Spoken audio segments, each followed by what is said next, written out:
Good morning అందరికీ. మనం Bible చదువుకుందాము.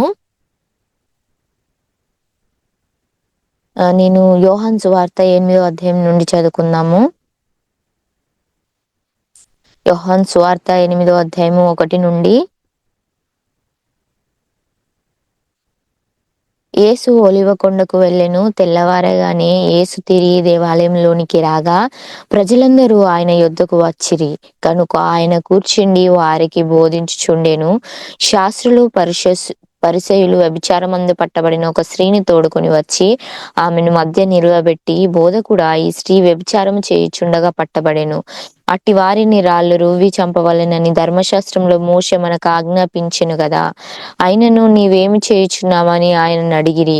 ఆయన మీద నేరము మోపవలెనని ఆయనను శోధించుచు ఇలాగున అడిగిరి. అయితే యేసు వంగి నేల మీద వేలితో ఏమో రాయుచుండెను. వారు ఆయనను పట్టువదలక అడుగుచుండగా ఆయన తల ఎత్తి చూచి, మీలో పాపం లేనివాడు మొట్టమొదట ఆమె మీద రాయి వేయవచ్చునని వారితో చెప్పి మరల వంగి నేల మీద వ్రాయుచుండెను. వారు ఆ మాట విని పెద్దవారు మొదలుకొని చిన్నవారి వరకు ఒకరి వెంట ఒకరు బయటికి వెళ్ళిరి. యేసు ఒక్కడే మిగిలెను. ఆ స్త్రీ మధ్యను నిలువబడి ఉండెను. యేసు తల ఎత్తి చూచి, అమ్మ, వారెక్కడ ఉన్నారు? ఎవరునూ నీకు శిక్ష విధింపలేదా అని అడిగినప్పుడు ఆమె, లేదు ప్రభువా అనెను. అందుకు యేసు, నేనును నీకు శిక్ష విధింపను, నీవు వెళ్ళిక పాపము చేయకుమని చెప్పెను.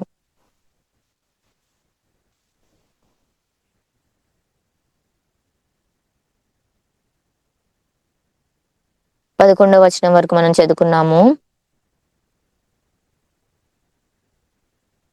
మనం బైబిల్ చదివినప్పుడు బైబిల్‌లో ఎన్నో లేఖనాలున్నాయి. మనం ఎంత ఎక్కువ వాటి గురించి ఆలోచించినప్పుడు ఎప్పుడైతే ఆలోచిస్తామో వాక్యం మించిన ప్రశస్తమైంది ఏమి కూడా లేదు. ఈరోజు ఉదయాన ఇక్కడ వ్యభిచారంలో పట్టబడిన ఒక స్త్రీ ఉంది. మీరు గనుక వ్యభిచారంలో పట్టబడినట్లయితే రాళ్ళ చేత కొట్టబడాలి, మరణించబడాలి. పరిసయ్యులు, శాస్త్రులు ఆమెని ఉట్టిగానే చంపకుండా ఆమెని యేసు దగ్గరికి తీసుకెళ్దాం అనుకున్నారు. కానీ యేసు పాపులను ప్రేమిస్తున్నాడు. ఆయన ఊరికేనే ఆమెను చంపానని అనలేరు.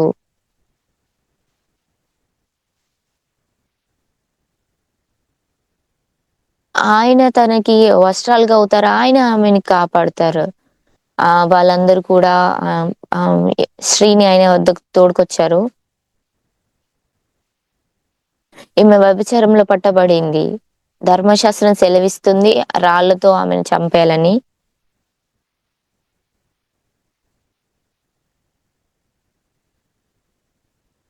మీరు గనక రాళ్ళతో కొట్టమని చెప్పమని యేసు చెప్పినట్లయితే, నువ్వు చెప్పావు, నువ్వు రక్షకుడిగా వచ్చావు, రక్షకుడవన్నావు.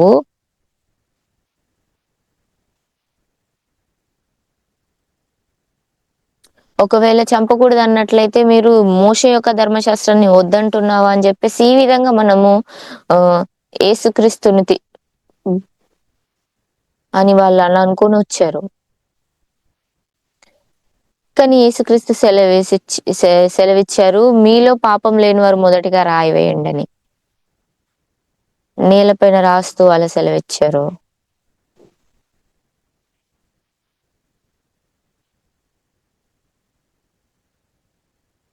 ఆ విధంగా వాళ్ళు యేసుక్రీస్తుని అడగడం జరిగింది.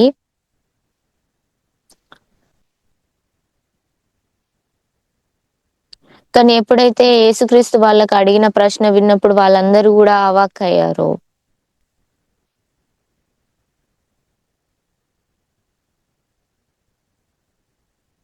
వ్యభిచారంలో పట్టబడిన ఈ స్త్రీని ఏం చేయాలి యేసు?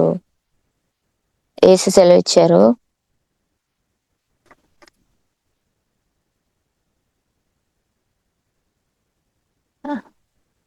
ఆయన వాళ్ళని చూసి వంగి నేలపైనేమో రాయుచుండెను. నిరంతరంగా వాళ్ళు యేసుని అడగటం వల్ల, మీలో పాపం లేనివారు మొదటిగా తన పైన రాయి వేయండి అన్నారు. మళ్ళీ వంగి ఆయన నేలపైన రాయుచుండెను.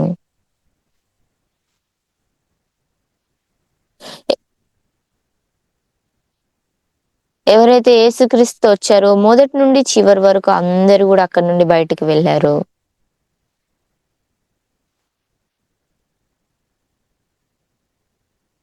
అందరూ గూడా రాళ్ళతో కొట్టి చంపాలనుకున్నారు. అదెవ్వరు గూడా ఆపే వ్యక్తులు లేరు. లేపోతే వ్యభిచారం చేస్తున్నారో అది ఖచ్చితంగా అలా జరగాలి. ఖచ్చితంగా రాళ్ళ చేత కొట్టబడి మరణించాలి. ఆమె తలకి, ఆమె శరీరానికి ఎన్నో దెబ్బలు తగులుతాయి రాళ్ళతో. ఆ విధంగా కొట్టడం వల్ల తను మరణించుతది. ఎవరైతే యేసుక్రీస్తుని పరీక్షించడానికి వచ్చిన వాళ్ళు యాక్చువల్లీ ఆ వ్యభిచారంలో పట్టబడిన స్త్రీ రాళ్ళతో కొట్టబడి చంపబడాలి. ఒకవేళ యేసుక్రీస్తు చంపమని అన్నట్లయితే, "నువ్వు పాపులను ప్రేమించడానికి వచ్చావు. ఎలా చంపమని చెప్తున్నావు?" అని అడుగుదామనుకున్నారు. ఒకవేళ ఆహ్, వె ధర్మశాస్త్రాన్ని ఎలా మీరు అవిధేయత చూపిస్తున్నారని అనుకున్ యేసుని అడుగుదామనుకున్నారు. కానీ యేసుక్రీస్తు వాళ్ళ ఊహలకు అందని విధంగా జవాబిచ్చారు. ఎవరి దగ్గర పాపం లేదు. అందరి ప్రజలలో పాపముంది. అందులో ఒక్కరు గూడా ఆమె పైన రాయి వేయటానికి ముందుకు రాలేదు. ఒకరి తర్వాత ఒకరు వాళ్ళ రాళ్ళు కింద పడేసి అందరూ బయటికెళ్లారు. చివరిగా ఆ స్త్రీ, యేసు మాత్రమే మిగిలారు. యేసు అడిగారు, "అమ్మా వాళ్ళందరూ ఎక్కడ?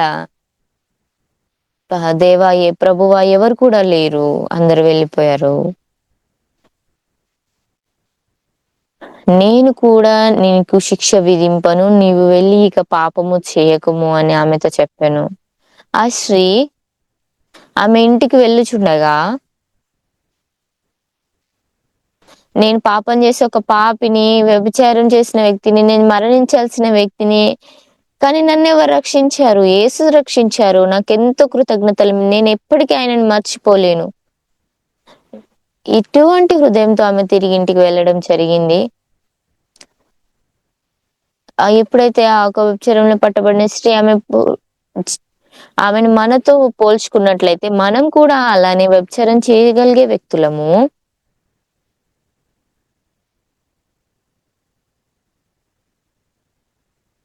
మనందరం గూడా పాపం చేసిన వ్యక్తులము. అందరం గూడా మరణించాల్సిన, శాపం పొందుకోవాల్సిన వ్యక్తులము. కానీ మనము యేసు ముందుకెళ్ళినప్పుడు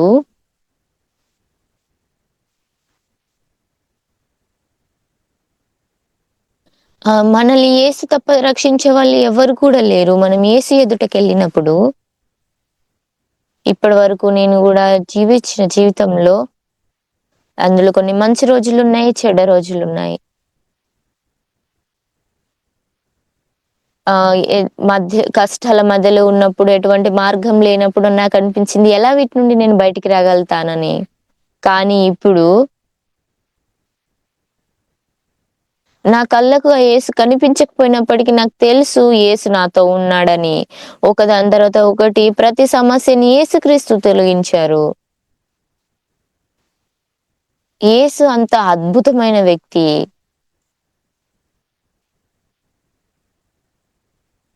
మనము దేవుడి యొక్క తీర్పు ముందు నిల్చోవాల్సిన వాళ్ళము. మన పాపాల కోసం మనం తీర్పును పొందుకోవాల్సిన వ్యక్తులము. కానీ యేసుక్రీస్తు హృదయంలో ఇవన్నీ సమస్యలుగా లేవు. మొదటిగా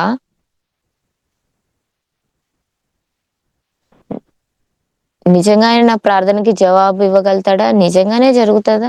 నిజంగానే వినగలుగుతాడా అనుకున్నాను. కానీ ఎప్పుడైతే నేను కష్టాల్ని, సమస్యల్ని ఎదుర్కొంటున్నప్పుడు ఎలా వీటిని పరిష్కరించగలను? ఎలా నేను వీటిని ఆహ్, ముగించగలను?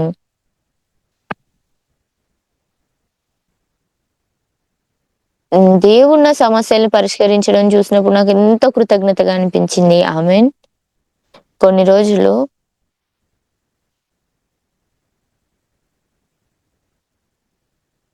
క్షమించండి.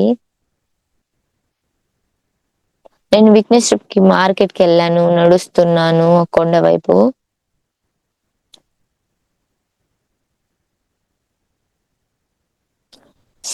సడెన్‌గా నాకు వాష్‌రూమ్ వాడుకోవాలని అనిపిచ్చింది. కానీ అది పల్లెటూరు గనుక అక్కడ ఎటువంటి వాష్‌రూమ్ లేదు. నేనక్కడ చూడాను వాళ్ళు స్ట్రాబెర్రీస్ పండిస్తున్నారు. అక్కడే కొన్ని స్ట్రాబెర్రీస్ ఉన్నాయి. నేను ఒక స్ట్రాబెర్రీస్ కోసుకొని అన్ని తింటున్నాను. అది ఎంతో మర్చిపోలేని జ్ఞాపకం. ఎందుకు ఆ సమయంలో నాకు వాష్‌రూమ్ యూజ్ చేసుకోవాలనిపించింది. ఆ సమయంలో నేనెందుకు ఆ స్ట్రాబెర్రీస్‌ని కనిపించడం జరిగింది. ఎందుకంటే యేసు నా కోసం అవి సిద్ధపరిచారు. సమయం గడుస్తున్న కొద్దీ ఇది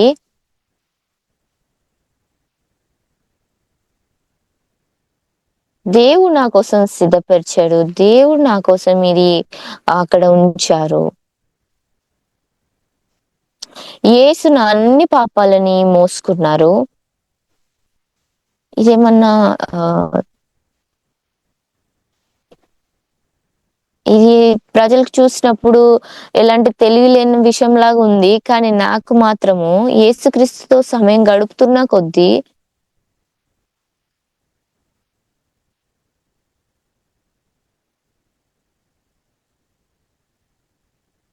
నేను కష్టాలలో ఉన్న సమయంలో యేసు, యేసు నాకు తోడై ఉన్నారు. నేను చూసాను. ఆయన ఎంతో సహాయం చేయడం. ఆహ్, స్ ఎప్పుడైతే సంఘానికి వెళ్ళడానికి విశ్వాసం లేని సంఘ ప్రజలకి నేనెప్పుడైతే యేసుక్రీస్తుని పరిచయం చేశానో, నాకొక్కటి తెలుసు. యేసు నాకు తోడై ఉన్నారు. ఆయనే నా ప్రతి సమస్యను పరిష్కరిస్తారు. మీరనుకోవచ్చు ఇది అనుకోకుండా జరిగింది. అది అలా జరగాల్సుండి అలా జరిగిందేమో, పొరపాటున జరిగిందేమో అని. ఎన్నో సమయంలో నాకెన్నో కష్టాలు, సమస్యలున్నాయి. కానీ నేను దేవుడికి ఎంతో కృతజ్ఞతలు చెల్లిస్తున్నాను. మొదట్లో కిమ్‌చన్ ప్రారంభిస్తున్నప్పుడు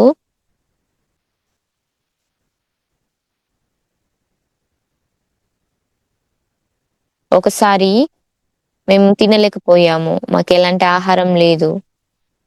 మేమొక అనాథాశ్రమంకెళ్ళాము. నేను ఆ ఆర్ఫనైజంలో ఉన్న డైరెక్టర్‌ని కలవాలనుకున్నాను.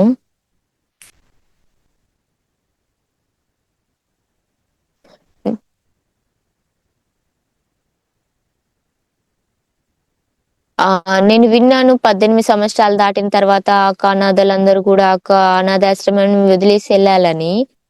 కానీ వాళ్ళెలా జీవిస్తారు బయటికెళ్ళినంక? నేనడిగాను ఒక వారం పాటు బైబిల్ నేర్పిస్తాను ఇక్కడ పిల్లలకి అని అడిగాను. ఆయన కింద నుండి పైకి చూసి చివరికి ఆయన సరే అన్నారు. నేర్పించండన్నారు. నా భార్య వాళ్ళకి యేసుక్రీస్తు ప్రేమిస్తున్నాడనే ఒక పాట నేర్పిచ్చారు. వాళ్ళందరూ గూడా పాటలు పాడారు. తర్వాత నేను వాక్యం బోధించడం ప్రారంభించాను.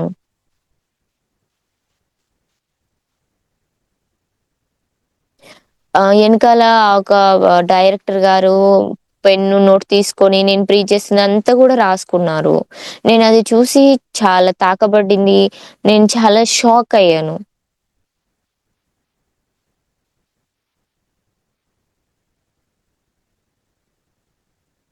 వాళ్ళు డైనింగ్ టేబుల్ పైన మా కోసం ఆహారం సిద్ధపరిచారు. అది చూసి మేము చాలా ఆనందించాము. ఉదయం, సాయంకాలం నేను వాళ్ళకి బైబిల్ నేర్పించాను. మేము కలిసి భోజనం చేశారు. అలా మేము ఎంతో మంచి సమయం అక్కడ గడిపాము. కాస్త సమయం గడిచాక ఆ పాస్ నేను ఆ పాస్టర్ గారికి ఎంతో దగ్గరగా అయ్యాను.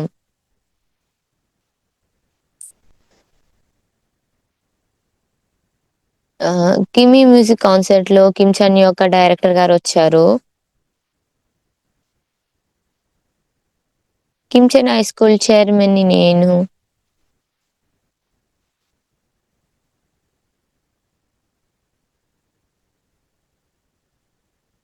ఆహ్,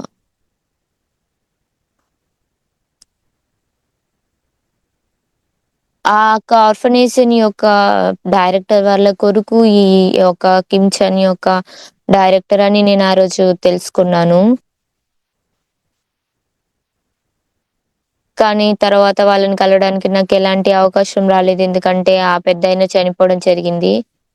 కానీ నేను వాళ్ళకెంతో క్లోజ్ అయ్యాను. నేను వాళ్ళకి సువార్తను ప్రకటించాను. నేను దేవుడికెంతో కృతజ్ఞతలు చెల్లించాను. వాళ్ళకి సువార్తను ప్రకటించిన దాన్ని బట్టి. యేసు ఆ ఒక స్త్రీకి చెప్తున్నారు. వేరే మాటల్లో చెప్పాలంటే ఆయన యొక్క ఆమె పాపాలన్నీ గూడా యేసు కడిగివేశారు. యేసు మనలాంటి మనిషి కాదు.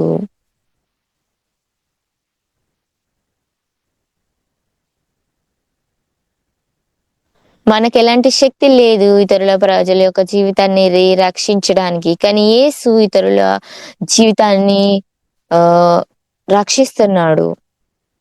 యేసుకి ఎలాంటి ఆప్షన్ లేదు. ఖచ్చితంగా మరణించాల్సిందే సిలువలో. కానీ యేసు చాలా అద్భుతంగా నాకు సహాయం చేస్తున్నారు. ఒక ప్రదేశం ఉంది. దాని పేరు అప్తోకోం. అటువంటి ప్లేస్‌కి నేనెళ్ళాను. అప్తోకోం అనే ప్లేస్‌కెళ్ళాను నేను. నేనక్కడ ఒక గదిలోకెళ్ళాను. చిన్న గదిని నేను అద్దెకు తీసుకొని నేనక్కడ ఉంటున్నాను.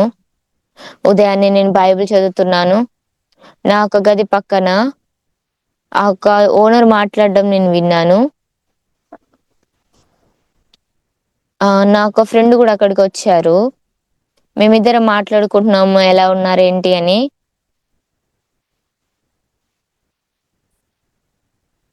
ఒక లేడీ గెస్ట్ ఆ యొక్క ల్యాండ్‌ని విజిట్ చేయడానికొచ్చారు. మా ఓనర్ గారు ఆయనకి చెప్తూ వచ్చారు. ఈయన చర్చ్ యొక్క పరిచర్య చేసే వ్యక్తి అని.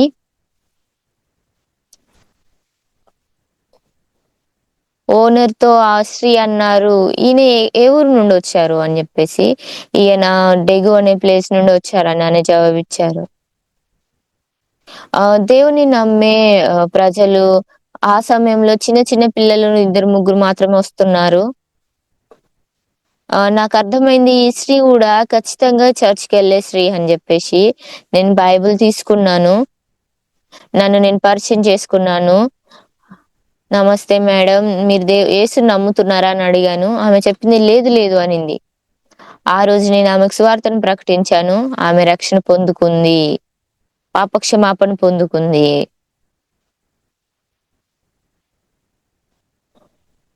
నా జీవితం మొత్తంలో గూడా ఆమెను నేనెన్నటికీ మర్చిపోలేను. ఒక అంద కళ్ళు కనిపించిన ఒక వ్యక్తిని తను మ్యారేజ్‌ని అతనితో వివాహం చేసుకొని ఆమె ఎంతో కష్టాలు ఎదుర్కొంది. కిమ్ చాన్ వల్ల నేను వేరే సిటీలో జీవించాల్సొచ్చింది. ఆ సిస్టర్‌తో నేను చెప్పాను. ఈ సండే సర్వీస్‌లో మీరు ప్రీచ్ చేయాలని జెప్పాను. ఆమె చెప్పింది, "నేను జపాన్ నుండొచ్చాను. నేను కొరియన్ కాదు. నేను ప్రీచ్ చేయలేను" అనింది. నేను చెప్పాను, "లేదు సిస్టర్ మీరు ఖచ్చితంగా ప్రీచ్ చేయాలి." "నేను చేయలేను." "సిస్టర్ నేను నీకంటే చిన్నవాడినని జెప్పేసి నువ్వు నన్ను తృణీకరిస్తున్నావా?" అని అడిగాను. "దైవ సేవకుడు చెప్తున్నాడంటే నువ్వు చేయాలా వద్దా?" అలా తను అంగీకరించి అలా బోధించడం ప్రారంభించింది.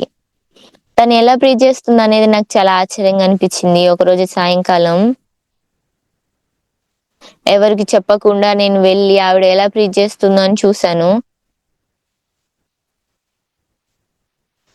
నేను చూసినప్పుడు ఆమెకి ఎలాంటి నిరీక్షణ లేదని అనుకున్నాను నేను.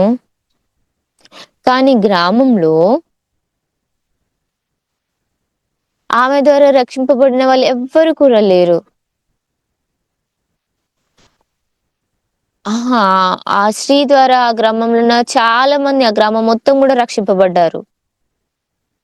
నేను ఆమెని ఎప్పటికీ మర్చిపోలేను. తను చనిపోయినప్పుడు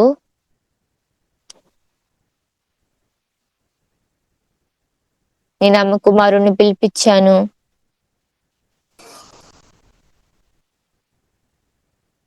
నువ్వు షార్ట్ టర్మ్ మిషనరీస్‌గా ఉండడం వల్ల నేను నీకు చెప్పలేకపోయాను. నువ్వు వింటే గనుక చాలా బాధపడతావు.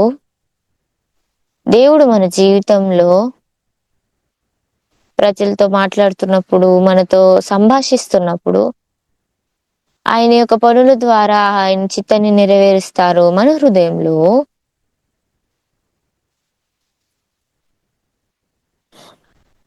ఆయన ఆత్మల్ని మన హృదయంలో ఆయన విత్తనాలు నాటే పనిని ఆయన చేస్తున్నారు. ఇక్కడ యోహాను సువార్త 8 అధ్యాయం చూస్తే యేసు ఒలివ కొండకు వెళ్ళెను. తెల్లవారగానే ప్రజలందరూ ఆయన యొద్దకు వచ్చిరి. ఒక వ్యభిచారంలో పట్టబడిన స్త్రీని ఆయన దగ్గరికి తీసుకురావడం జరిగింది.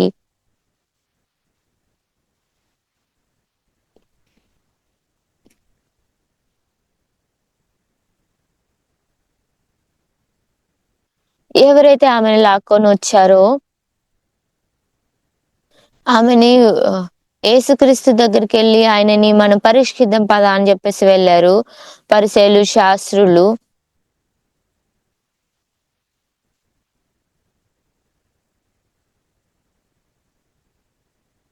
ఆమె నిన్న వ్యభిచారం చేస్తుండగా ఆమెను తీసుకెళ్ళలేదండి. ఆమెను వ్యభిచారం చేస్తుండగా ఆమెను ఆ వ్యక్తులు పట్టుకొని వెళ్ళడం జరిగింది.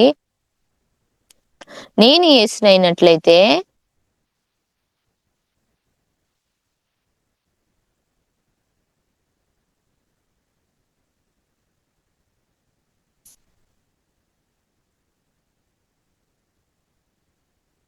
నేను యేసుక్రీస్తులో ఉండుంటే నేను చాలా కష్టపడుతుండేవాడిని. తికమక వాడిని.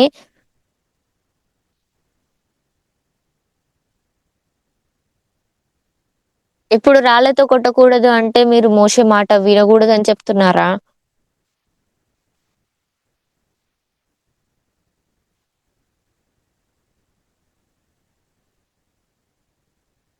యేసు వేలుతో రాయుచు వాళ్ళు నిరంతరంగా అడుగుచున్నప్పుడు ఆయన లెగిసి ఒక జవాబిచ్చారేంటంటే, మీలో పాపం లేని వాళ్ళు మొదటిగా రాయి వేయమని జవాబిచ్చారు. దేవుడి యొక్క జ్ఞానము యేసు కలిగి ఉన్న విజ్డమ్ అనేది మనుషులెవరు ఊహించలేనిది.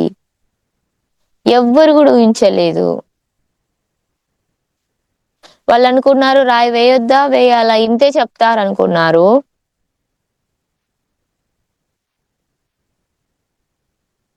ఎవ్వరు గూడా ఏం చెప్పలేకపోయారు. యేసుకు జ్ఞానముంది, శక్తుంది.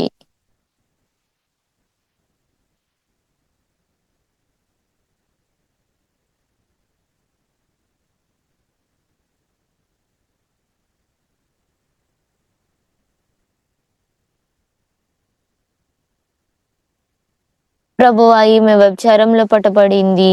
మోషే ధర్మశాస్త్రం సెలవిస్తుంది ఈమెను రాళ్ళతో కొట్టి చంపమని. యేసుక్రీస్తు వేలుతో నేలపైన రాస్తూ ఉన్నాడు. మీలో పాపం లేని వారు మొదటిగా ఆమె పైన రాయి వేయండి. దానికి అర్థము కానీ దానికి అద్ మీరు స్టోన్ వేయొద్దని చెప్పట్లేదు. వేయండి. కానీ మీలో పాపం లేని వాళ్ళు వేయండి. జీసస్‌కి జ్ఞానముంది. ఆయనకి శక్తుంది. అది మన దగ్గర లేదు. ఆ శక్తి మన దగ్గర లేదు. ఆ విజ్డమ్ మన దగ్గర లేదు.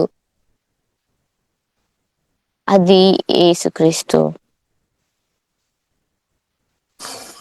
నేను యేసుక్రీస్తు ద్వారా జీవిస్తున్నప్పుడు, నేను అసాధ్యం అనుకున్న విషయాలన్నీ గూడా, అవి మనిషి ద్వారా చేయలేని విషయాలు గూడా, యేసు ద్వారా నా జీవితంలో ఒకదాని తర్వాత ఒకటి యేసు చేశాడు. అదెంతో అద్భుతమో!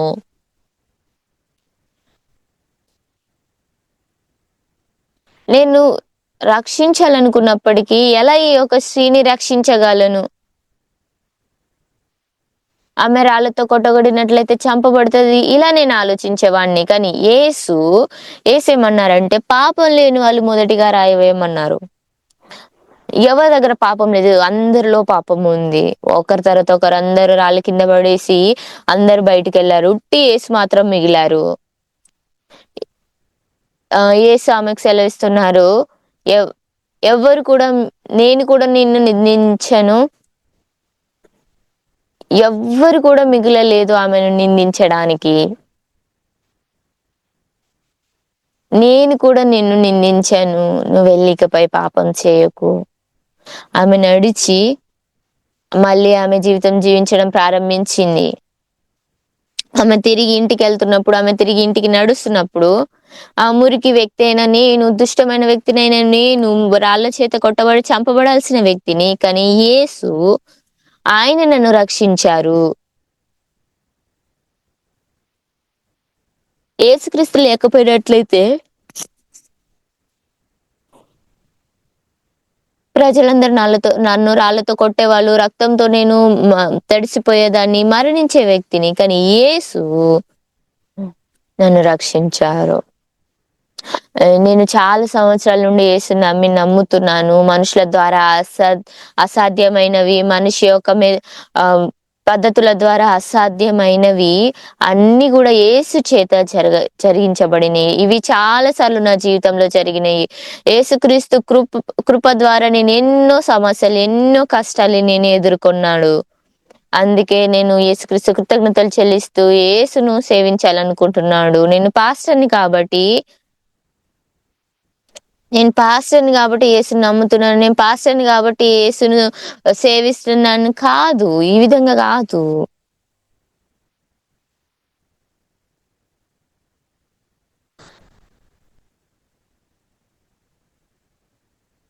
ఏదైతే నేను నేను పరిష్కరించలేని సమస్యలొచ్చినప్పుడు నేను వాటిని భరించలేను. ఉదాహరణకి నాకు క్యాన్సరొచ్చింది. నేను క్యాన్సర్ ద్వారా మరణించబోతున్నానంటే దాన్ని నేను పరిష్కరించలేను. కానీ యేసుక్రీస్తు చాలు. ఆయనకి సరిపడినంత శక్తి ఉంది నన్ను దాని నుండి కాపాడడానికి. ఆయనే సమస్త సమస్యల్ని పరిష్కరించగలిగే యేసు. ఆయన పేరు యేసు. ఆ యొక్క యేసు అనే పాట నా హృదయంలో విశ్రాంతినిస్తుంది. ఆ యేసు అనే మాట నన్ను సంతోషకరంగా చేస్తుంది. నిజంగా యేసు యొక్క మాటలో శక్తుంది సమస్య పరిష్కరించడానికి. మీరు నా హృదయంలో ప్రభువై ఉన్నారు. నాకెంతో కృతజ్ఞతగా ఉంది.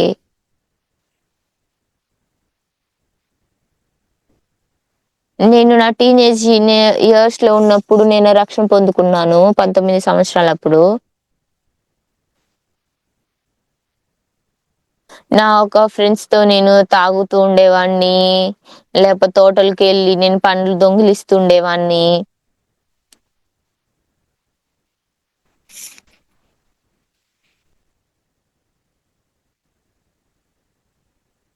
నా ఒక ఫ్రెండ్స్ అందరూ కూడా దొంగిలించేవాళ్ళు. కానీ నేను యేసుని నమ్మే వ్యక్తిని కాబట్టి నేను వాటి లోపలికి వెళ్ళేవాడిని కాదు. పండిందా లేదా చూసి ఆ ఒక పండిన వాటిని వాసన చూసి వచ్చేవాడిని. నేను గూడా దొంగనే. కానీ నేను ఒక మంచి దొంగని.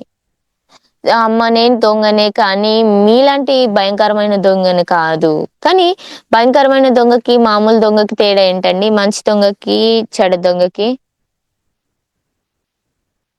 చిన్న చిన్న కోరికల్ని మనము జయించలేము. చాలా సార్లు మనము సమస్యలో మిగిలిపోతాము. పాపంలో మిగిలిపోతాము.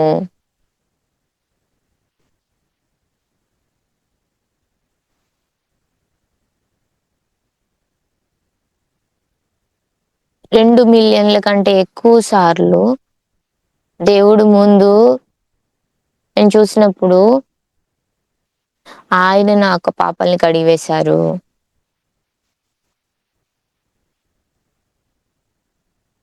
యేసు నా పాపాలు కడిగివేశారని నమ్మిన తర్వాత ఆయన ఎలా నా జీవితంలో పనిచేస్తున్నారని నేను చూసాను. నాకెంతో అద్భుతంగా, ఎంతో కృతజ్ఞతగా ఉంది. కొంతమంది వాళ్ళ యేసుని చూడలేరు. యేసుక్రీస్తు పనికిమాలిన విషయాలు మాట్లాడరు.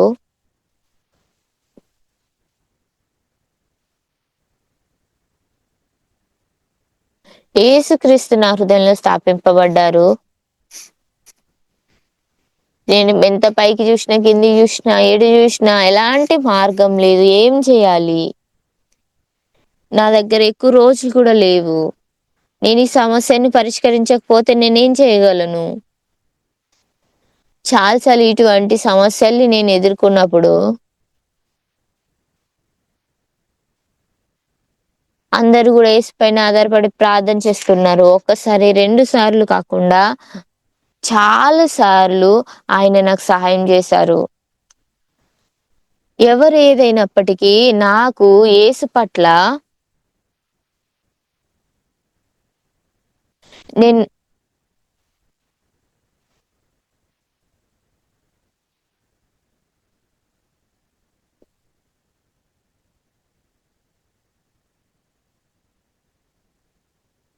నువ్వెప్పుడైతే యేసుని వెతుకుతున్నావో, నువ్వెప్పుడైతే యేసుని నమ్మే హృదయం కలిగి ఉన్నావో, అప్పుడు యేసు నీ హృదయంలో పనిచేయడం ప్రారంభిస్తారు.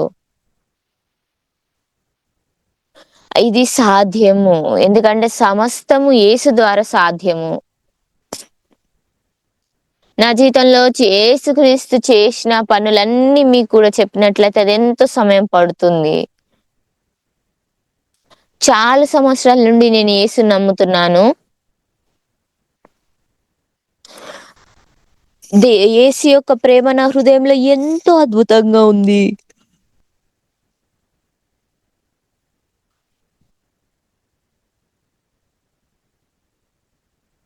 నిన్న మేము ఫార్ సిటీకెళ్ళి తిరిగి నిన్న నైట్ వచ్చాము. తర్వాత సోల్‌కు తిరిగొచ్చాము. మేము సోల్‌కు తిరిగొచ్చిన తర్వాత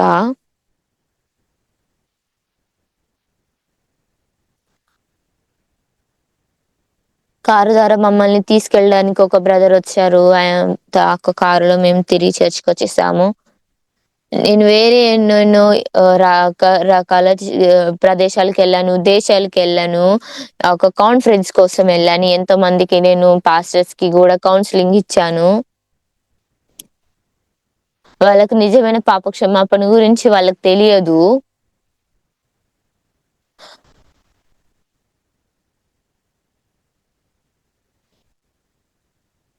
యేసుక్రీస్తు మాత్రం నా పాపం నుండి నన్ను రక్షించాడు. ఏం జరిగినప్పటికీ నీ యొక్క హృదయం యేసుతో కనెక్ట్ అయ్యి ఉన్నట్లయితే, చాలా సులభంగా సమస్యల్ని యేసుక్రీస్తు పరిష్కరించగలుగుతారు. నేనెంతో పాపం చేశాను. అన్ని పాపాలు గూడా పరిష్కరింపబడ్డాయి, కడగబడ్డాయి, విమోచన జరిగింది. ఎందుకంటే యేసుక్రీస్తు మనందరి పాపాలు కడిగారు గాబట్టి, ఇది అంగీకరించిన వాళ్ళు హృదయంలో ఎంతో సంతోషాన్ని, ఆనందాన్ని పొందుకుంటారు. ఈ విధంగా నమ్మినట్లయితే మన విశ్వాసం ఎదుగుతూ ఉంటుంది. యేసు వచ్చాడు మన పాపాలన్నీ కనిపెయడానికి. నేనెప్పుడైతే బైబిల్‌లో ఉన్న వాక్యాన్ని నమ్మడం మొదలుపెట్టానో, నేనెన్నో పాపాలు చేశాను. దానికర్థం నేను పాపినని కాదు. అవును, నేనెన్నో పాపాలు చేశాను. యేసు నా పాపము నిమిత్తం సిలువలో మరణించారు. అన్ని పాపాలు నా అందుకోసం యేసు మరణించాడు. ఆయన మరణం చేత నేనింకెప్పుడు గూడా పాపిని కాదు. నేను ఇప్పుడు చనిపోయిన పరలోక రాజ్యకాలం వెళ్ళగలుగుతాను. అదెంతో స్పష్టంగా ఇక్కడ రాయబడి ఉంది. నేను పంచుకున్నాను. ఎలా నేను పాప క్షమాపణ పొందుకున్నానని నేను వాళ్ళకి నేర్పిస్తూ వచ్చాను. నేను కొంతమంది పాస్టర్‌తో మాట్లాడాను. వాళ్ళ దగ్గరికెళ్ళాను. వందల వేల మందితో నేను కాన్ఫరెన్స్ చేశాను. వాళ్ళందరూ గూడా ఈ పాప క్షమాపణ పొందుకున్నారు.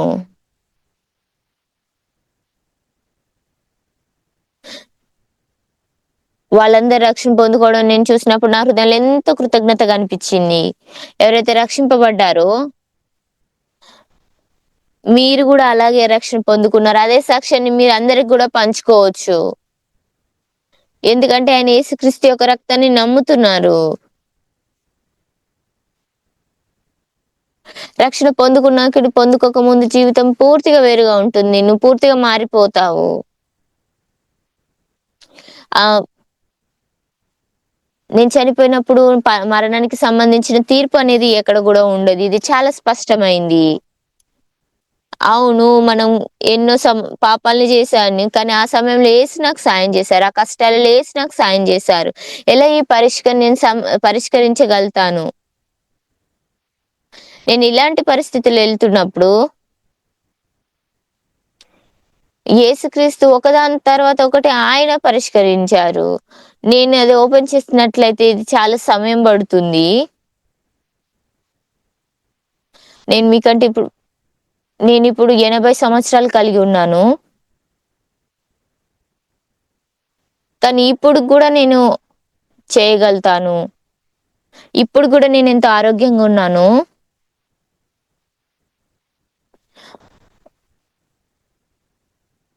రాత్రంతా నేను మెలుకువతో నేనిక్కడికొచ్చాను. నేనెంతో కృతజ్ఞతగా ఉన్నాను.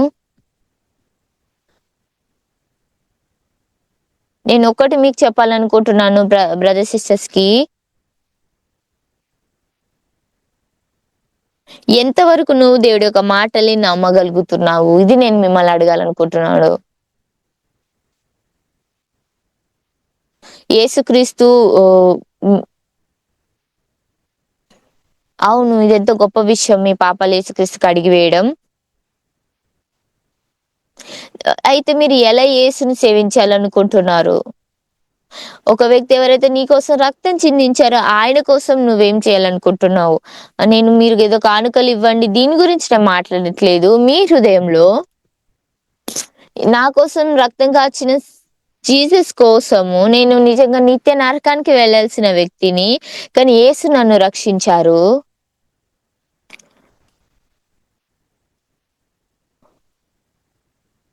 మీ జీవితం మొత్తం గూడా యేసుక్రీస్తుకిచ్చినా గూడా గిఫ్ట్ లాగా అది ఏం కూడా కాదు.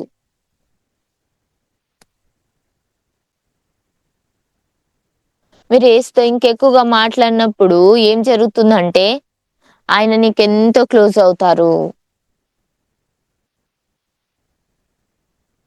ఎలా నీ యొక్క సమస్యను పరిష్కరించాలి? దానికి ఇక్కడ యేసు ఉన్నారు. ఓహ్! యేసు నాకు సాయం చేయాలి. ఆయన సాయం చేయకపోయినట్లయితే, అదేదో నేను ప్రార్థన చేయాల్సిన అవసరం లేదని కాదండి. ప్రార్థన చేయాలి. మీరు దీని గురించి ఆలోచించండి. యేసు నాకు సహాయం చేయడం లేదు. అది అసాధ్యము. యేసు ఈ లోకంలోకొచ్చి ఆయన శిలువలో రక్తం కార్చి, యేసుక్రీస్తు ఏమి గూడా ఆపరు మనకు సాయం చేయడానికంటే. మీకు తెలుసా ఎలా జాలి కలిగి ఉండాలి? మీరు మురికిగా ఉన్నప్పటికీ, జాలిగా ఉన్నప్పటికీ, ఎలా ఉన్నప్పటికీ ఈ అన్నింటికంటే గొప్పదేంటంటే యేసు యొక్క ప్రేమ.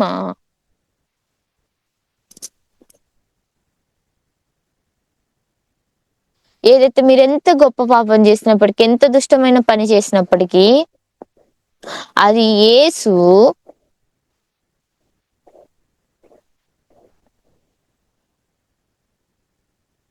యేసుక్రీస్తు మరణం ద్వారా మన పాపాలన్నీ కడిగి వేయబడ్డాయి. మనం నీతిమంతులుగా తీర్చబడ్డాము.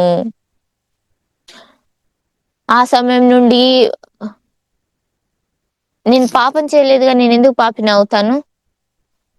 ఎందుకంటే యేసు నా యొక్క పాపాల్ని తొలగించారు. ఆయన సిలువలో నా కోసం మరణించారు. ఆయన యొక్క రక్తాన్ని ఆయన చిందించారు. ఉట్టి నా పాపాలు కడగడానికి ఆయన మరణించలేదు. ప్రపంచంలోని అందరి పాపాల కోసం ఆయన మరణించారు. యేసు ఎప్పుడు కూడా అబద్ధం ఆడలేరు.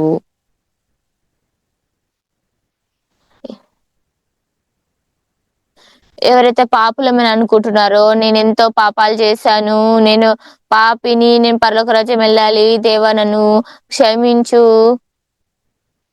ఎవరైతే రక్షణ పొందుకోనోళ్ళవి ఆలోచనలు, రక్షణ పొందుకున్న వాళ్ళ ఆలోచనలు సేమ్ ఉంటాయా అండి? లేదు. అది భూమికి, ఆకాశంకున్నంత తేడా ఉంటుంది.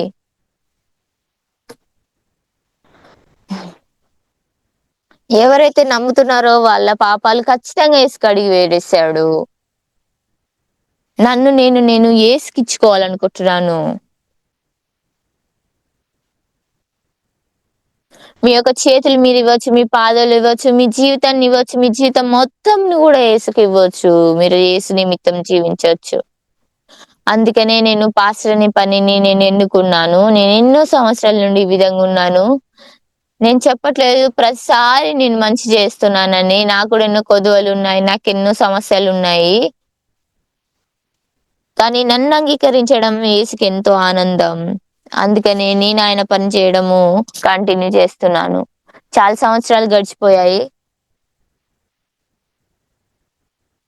చివరి ప్రజలకి నేను గూడా పాప క్షమాపణ గురించి చెప్పాను. వాళ్ళు గూడా ఆనందించారు. వాళ్ళు గూడా పాప క్షమాపణ పొందుకున్నారు. వాళ్ళు నన్ను ఆనందంగా చేశారు. నాకెంతో కృతజ్ఞతగా ఉంది. నాకెంతో అద్భుతంగా అనిపిచ్చింది.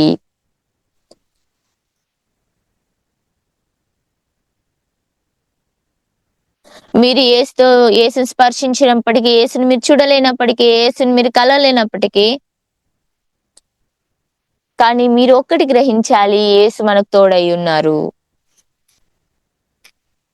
ఎవరు మీకు చేరగా ఉన్నప్పటికీ నేను వాళ్ళని చంపేస్తాను.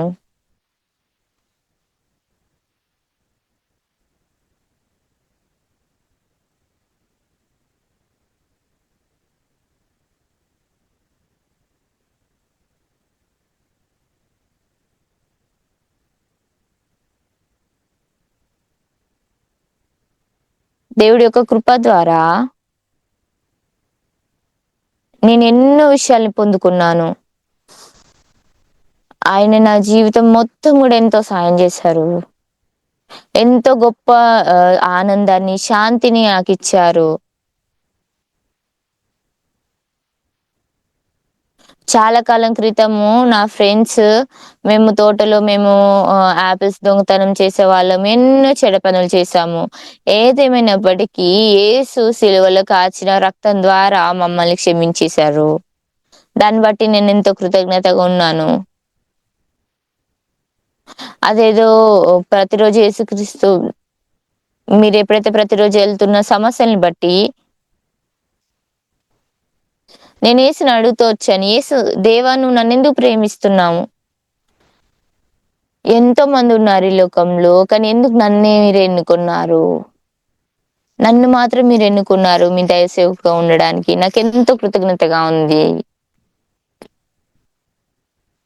నా యొక్క జీవితం మొత్తం గూడా యేసుకివ్వాలనుకుంటున్నాను. నా జీవితం మొత్తం గూడా యేసుకివ్వాలనుకుంటున్నాను. అలా నాకు హృదయం అనేది యేసుకు చేరువగా అయింది. నేను కొంతమంది యవ్వనమైన పాస్టర్స్‌ని కలిసాను. వాళ్ళతో నేను కలిసి మాట్లాడాను. బైబిల్‌ని పంచుకున్నాను. నాకెంతో కృతజ్ఞతగా అనిపిచ్చింది. నేనొకరోజు బైబిల్ చదువుచుండగా యేసు నాతో అన్నారు, అందరు పాపం చేసి దేవుడు అనుగ్రహించు మహిమను పొందలేకపోచున్నారు.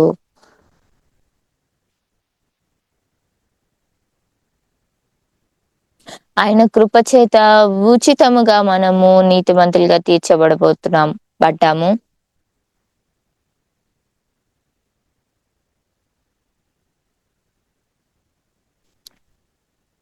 ఈ యొక్క లేఖనం ఎంతో గొప్ప లేఖనము.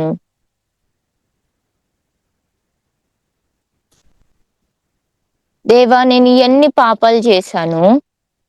కానీ క్రీస్తు యేసునందు విమోచనం ద్వారా ఆయన కృప చేతనే ఉచితముగా ఆ యొక్క సిలువలో మన పాపాలన్నీ కడిగివేయబడ్డాయి.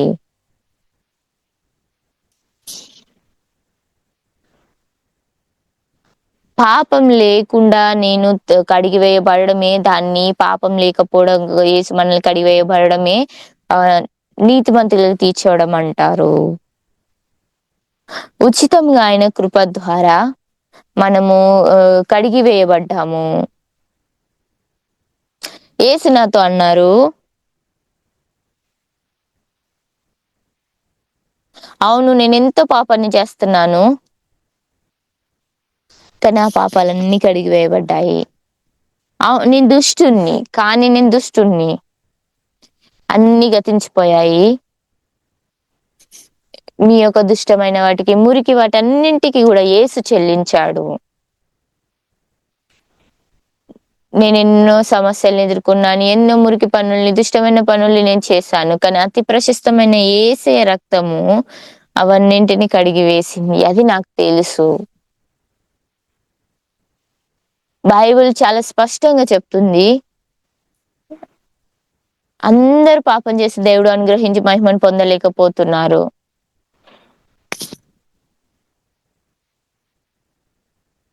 కాబట్టి నమ్మువారు ఆయన కృప చేతనే క్రీస్తు యేసునందలి విమోచనం ద్వారా ఉచితంగా నీతిమంతులని తీర్చబడుదురు. యేసు నాతో సెలవిస్తున్నాడు. నేనెన్నో పాపాలు చేసినప్పటికీ ఉచితంగా ఆయన కృప చేత ఆయన నన్ను నీతిమంతుడని పిలుస్తున్నారు. నన్నొక్కడినే కాదు మీతో గూడా యేసు అదే భావిస్తున్నారు. నువ్వు నీ పాపాలు కడిగివేయబడ్డాయి. యేసుక్రీస్తు యొక్క రక్తం చేత. నువ్వు పరిశుద్ధుడవు. నువ్వు నీతిమంతుడవు. మీరు దీన్ని నమ్మాలనుకోవడం లేదా? అయితే నమ్మకండి. అలా నేను నేనెన్నో కష్టాలను ఎదుర్కొంటూ ఇలా నా జీవితంని కొనసాగిస్తూ వస్తున్నాను. యేసు నాకు తోడై ఉన్నాడు. అన్ని విషయాలలో యేసు నాకు సాయం చేశారు. నన్ను ఆశీర్వదించారు. ప్రియమైన సహోదరి, సహోదరులారా!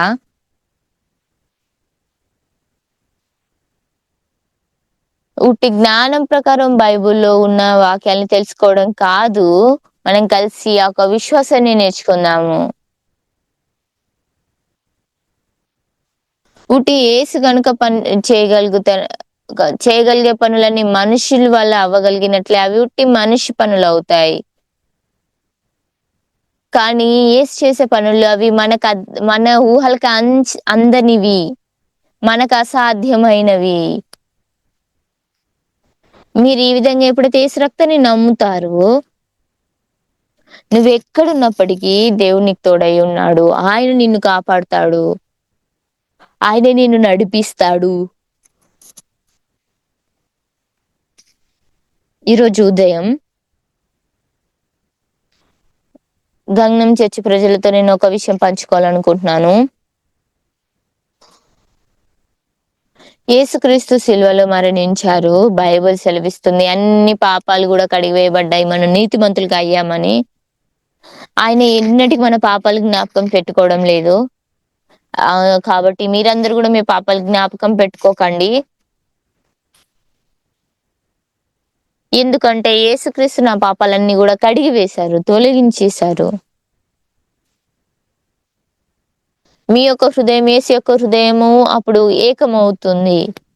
ఒకసారి ఆయనతో ఏకమై వేరొక హృదయంతో ప్రవహిస్తున్నప్పుడు అది ఎంత మాత్రం మీ యొక్క ఆలోచనల ద్వారా జీవించరు కానీ, అది యేసు యొక్క ఆలోచనలో జీవిస్తారు. ఎంతో సంతోషకరమైన, వెలుగుకరమైన, ఆశీర్వాదకరమైన జీవితాన్ని మీరు జీవిస్తారు.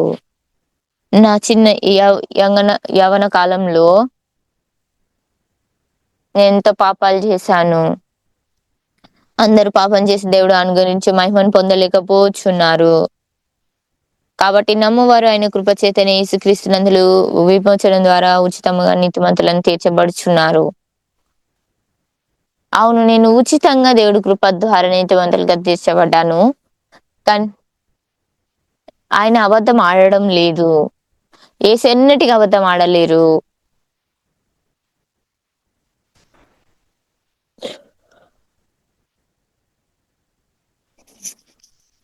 అందరూ పాపం చేసి దేవుడు అనుగ్రహించు మహిమను పొందలేకపోతున్నారు. అందుచేతనే ఆయన కృప చేతనే క్రీస్తు యేసునందుల విమోచనం ద్వారా ఉచితంగా నీతిమంతులుగా తీర్చబడ్డాము. మీరు కడగబడ్డారు. మీరు నీతిమంతులుగా తీర్చబడ్డారు. మీరు పరిశుద్ధులుగా చేయబడ్డారు. ఇది ఆహ్, ఏ దేవుడు స్పష్టంగా తెలియపరుస్తున్నాడు. దేవుడు సెలవిస్తున్నారు. ఆయన నేను మీ యొక్ ఆయన ఏం సెలవిస్తున్నారంటే మీ పాపాలన్నింటిని నేను కడిగివేశాను.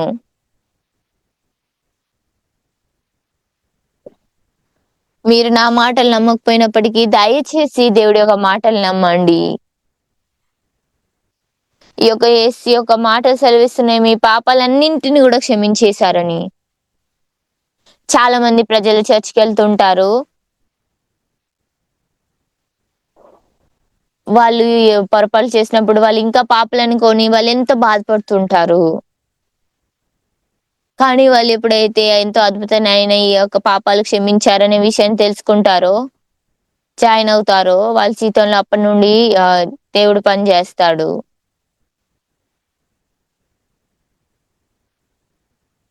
నేను చూసాను ఎంతోమంది యేసుని నమ్మడానికి వస్తున్నారు. నేనది దాన్ని చూసినప్పుడు నేను చాలా సంతోషంగా అనిపిచ్చింది.